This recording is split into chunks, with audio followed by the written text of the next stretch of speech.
obozeza ekibuuzo ensi kye badde batuli bulala temujja kubanga ate mukolera ddala mwenna oli ku YouTube channel agaliwo tuula kalira emboozi egw'amakerenda.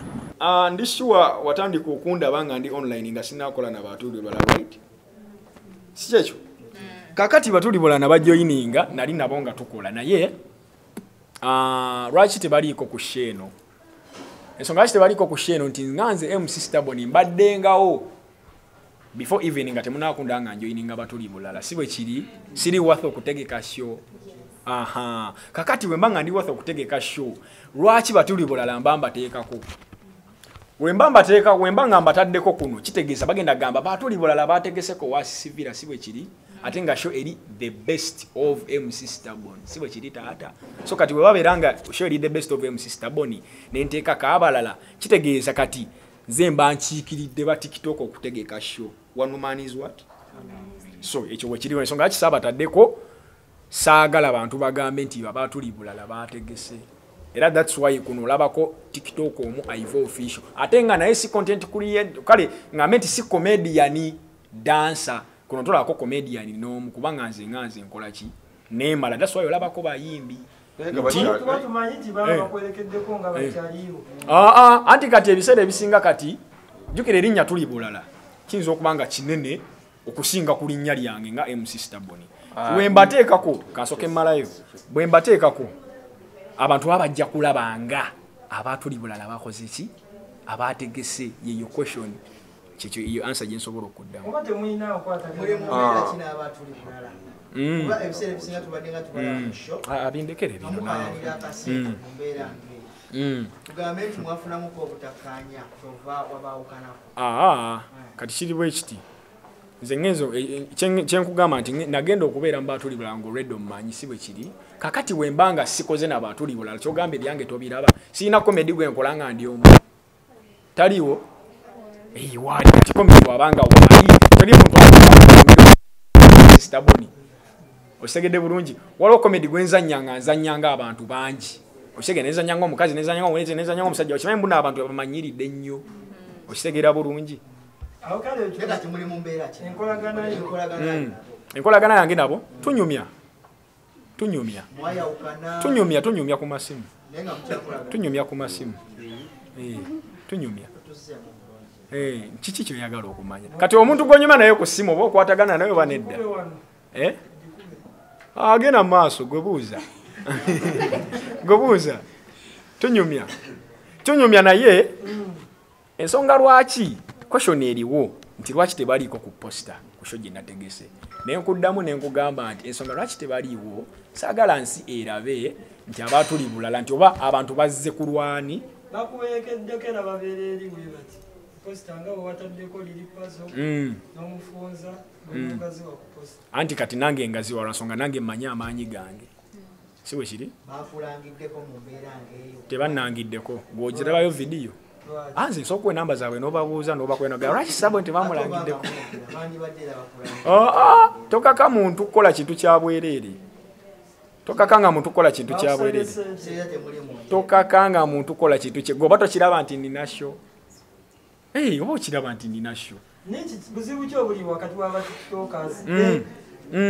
Wekidda ku nsonga z'abakazi mwebamu abeekubakuba busaawa. Nanze neekuba naani? Nze mbulira nti Stubborn bamukwata alwana yeekuba n'omukazi nze mumbulire. Ensonga z'abakazi zibatabula akasente kabatabula. Anti nenkubuuza mukazi ki Stubborn gwe yali alwanidde oba vidiyo ki gye balaga nga alwanira ssente gipuleyingaawo? Agali mu nkubo bagamba ngwali mu nsonga za Patricia bituufu. Okakasa waliwo ekyali wawulirako ensonga nga wawulirako nga MC Stubborn abirimu obeza okuzannya. Gwe mbulira nti mu byagundi ebya Patricia Samavi mbulira erinnya MC Stubborn we lyayingira awo we lyafigitingira ne liyingira. Anti mbuziza erinnya lyafigitingirawo awo munda awo. Gwe mbulira nti Stubborn Patricia gwe bimbulire. gwe limbuli nti lyafigitinga ne liyingiramu ekibiina ekyo tuzze tuwulira bingi abantu bangi bazze babogerako ebikyamu obutaba na mpisa okuyisa bubi bannaabwe kwegamba buli muze mubi guli mu kibiina ekyo ekyatulibulana anti kati gyokoma ku mpangalayo nabo biki by'osobodde okuba nga ate obafunamu kyekimu oba gwe ate ekikyo kyawukanako ku ndowooza z'abantu nze ekyange kyawukanako lwa nsonga nze lwaki like nakolako n'abatuli bulala nti waliwo komedi gwe nakolanga ebiseera ebisinga yo gwolaba nga nzannyamu n'abantu bangi kati abantu batuka ekyani bagamba nayagala abantu bamanye nti Stubborn asobola okuzannya ng'ayogera nsobola okulyetinga skit ne ngamba ngenda zanya n'oyo kitegeera kati nayagala ensi erabe nti am multiple talented nsobola okuzanya comedy nga soogera ate nsobola okuzanya comedy nga nkola ki nga njogera kimanyi muno waliwo wadde takimanyi nti sobola n'okuzanya stand up comedy okimanyi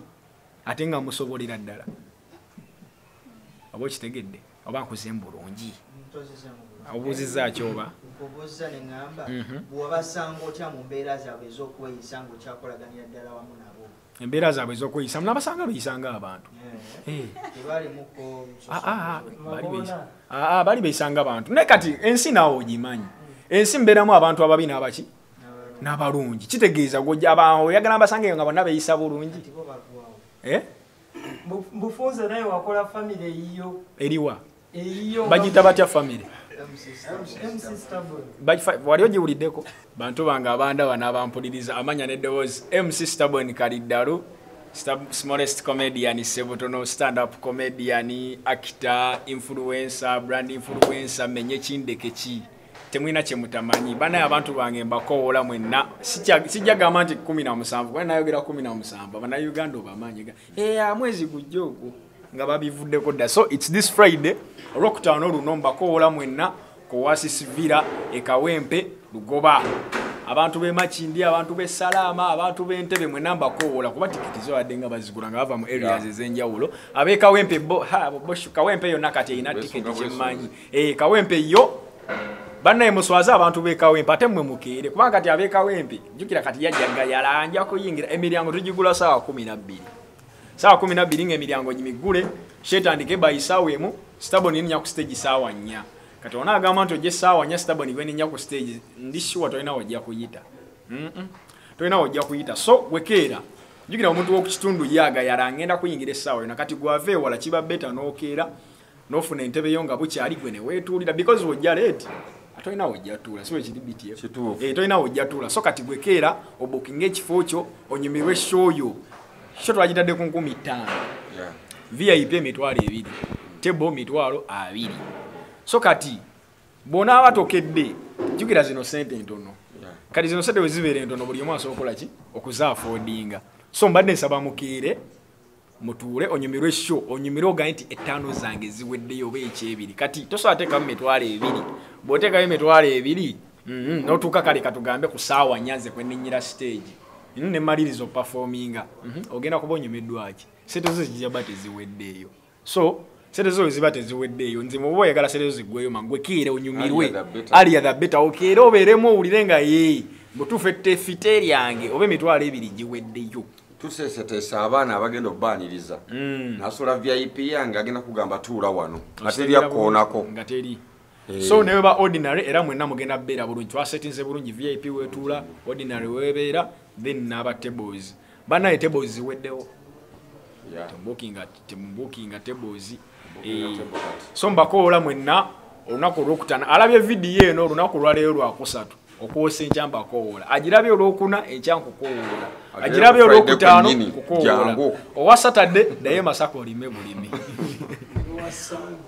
okujjako nga mulina ebibuuzo bye mumbuuza ebisinga byonna ndooza mbitotodde bulungi gitoyo mbalamusizza nnyo bassebo ne bannyabo nga nze ndi musanyufu nnyo okulaba bannamawulire nti mutwagadde ate bakoberako ne mulusoga kuba n'abebisoga bagenda kulabandi kati babadde bakomplaininga lwaki tetwateese namboole ne tubagamba mulinde omulundi oguddako bantu bangi abatebo bikitikiti tubadde tukuba abantu b'okunasa ne batago nga badduka babagamba abatikiti babo bakomyewo tujja teekawo debate tuteeka mulu era namboole naye nga nze ndi musanyufu nnyo baganda baffe mwebale kupushinga mutuwagidde nnyo nga buli woyita omwana kuliko the best of MC Stubborn musuubire kingi twetegese tulirwedde bagenda kunyumirwa sheyinza nakutandika ku macha show yo tuli ready oba mbaso okwebuza nti Stubborn ate kati wa TikTok ate kati wadde tumanyide wali wali agenda kukola biki buladi tuli talented teri muntu akola kitunga tali organized go sobolokera ku macha n'ogamba nti ngenda kugula sat oba prepared noga kati namwe ekyesatu kyange nino gule sat kitegeeza oba wetegese nga waletiyo manyi weyimiridde ngenda nti ngenda kugula sat kati naffe tuli beetegefu ngenzo teekawo sheno oba concert eno nga ndi mwetegefu manyi kikyenja okukola manyi kyetaagisa so kyenkola nkimanyi genda maaso lwomushana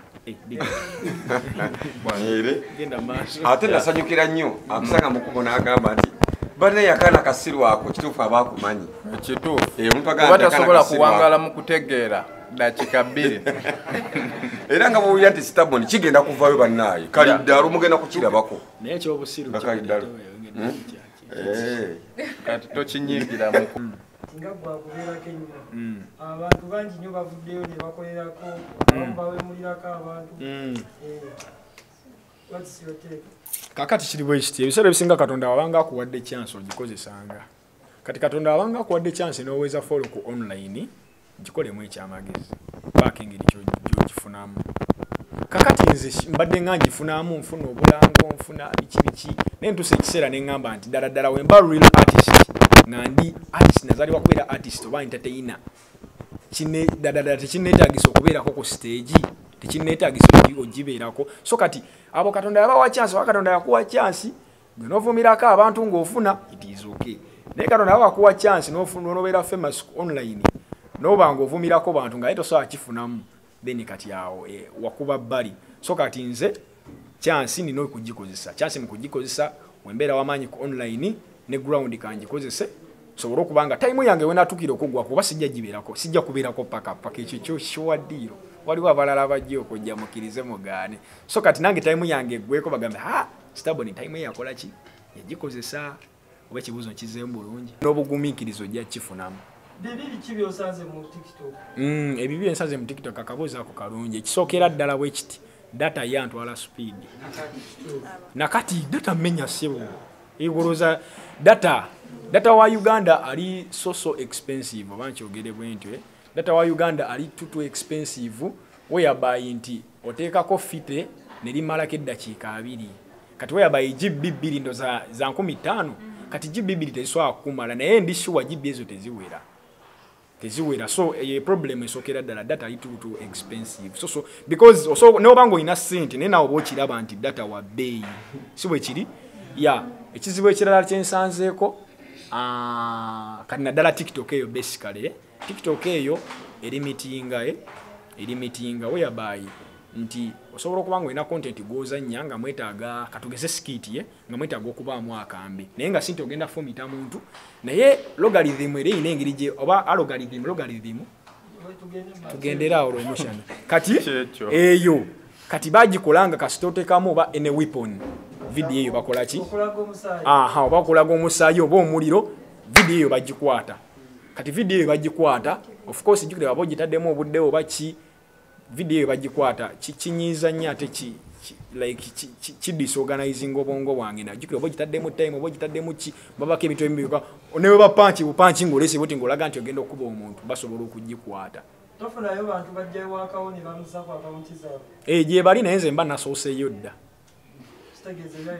biba bikomawo yo TikTok yate yo bagikola we batyo nti omuntu asoosezaayo content nga gwe wasooka omuteekayo obona aba tajja ttambula because eyo bagikoba logarithm kyonna kyekiri bagikolanga creator asoose oteekayo content atannabaayo omulala bana ate nno ekyo tekibeeraliikiriza kubanga osoose n'oteekayo content gwoba olina originality obona aba tajja ttambula era bw'atambula kiba kizibu abalina olusobaka aba akyusizzaamu naye gwoba olina originality eyo yo TikTok ate eyo bagikolayo bato so tekibamenya nnyo bongo oba olyaddidde content n'omuteekayo gwe musooka omuteekayo MC Stubborn. Onyitata. Ebbanga lyonna bantu bangi abako experiencing ku TikTok ne side eyo. Wayogedde okola ku stand up comedy. Ekyongo kitadde bba. Atusuubireko ku experience y'ebyo bye tulaba ku TikTok nga biri ku stage n'abantu bonna b'obeera nabo olunaku. Kati kiri bwe kiti ebiseera ebisinga ekyo kibuzo kirungi because abamu kibali mu mind nti omuntu kyakulabako ku TikTok na wano kyabagenda olaba ku stage. Naye my people njagala mbagamba ekintu kimu nti eno stage it is ground ebintu biba birala. Bw'oyagala oddira ebya online obiteeke kuno bigenda gaana audience ogenda kugibowa. Kati nze kyengenda okukola sigenda kukwata bya online mbiteeke ku stage wabula ngenda teeka ekirina okuteekebwa ku stage ate ojja kunyumirwa because nze nkimanyi kyekyo taata. Kale akasembayo don't feel offended but shows ezimu ng'emu oba bbiri ez'aba tiktokers kakozesa ekigambo ekyo tusanga nnyo akavuyo ku stage simanyi oba ekyo btm yanakidamu but tugenda akavuyo ako tetukasuubire ku lunaku luno bano bava eno ku stage bayingira bano bakola kati kankiddemu nga olabye nti kale oga nti show ez'aba tiktokers and it is so organized because olabye on a press conference kati webanga eri so organized kitegeeza eno concert buli kintu kiri organized security weeri okuva ku mulyango wakati w'ekifo n'okuyingirira ddala so ekyo tekibeera liikiriza security weeri tewagenda bawo kavuyo ku stage era gwoba osuubira okukola akavuyo buladi oyinza osibira mu kkomera kuba abasirikale weebali. So, and it organized, this is a concert. What the younger TikTok and Saji Tegese, see bino bi 1990 byowulira eno concert organized by a TikToker. Ratching neita TikToker and songa TikToker yatujjayo. Era nze sibero offended kungamba ame TikToker ye yakujjayo. Ye yanzijjayo kuba nabye nasoko kola nga sina TikTok. Naye TikTok we yamanyisa. So ame TikToker. Era oli wagamba nga musiri TikToker. Owedde. Nga TikToker yakujjayo. Nga bantu bakumanyidde wano. Oli TikToker bro. Ya bane mwebale mwena mwena abatulaba n'abaagala buli kitukola musibye mutya mwena gye mukola mugyebale ko gyonna gye muli olunaku lwaliro we tuli wano eno era nga twabagamba nti 17 amannya nze BTM promoter nga nze mutesitesi w'ekintu kino eno maze okunyoma size n'ogamba nali nsubira ogusajja ogwavu bwe guti ndi mu bwongo ndi mugazi newankubadde mu size nze ogwavu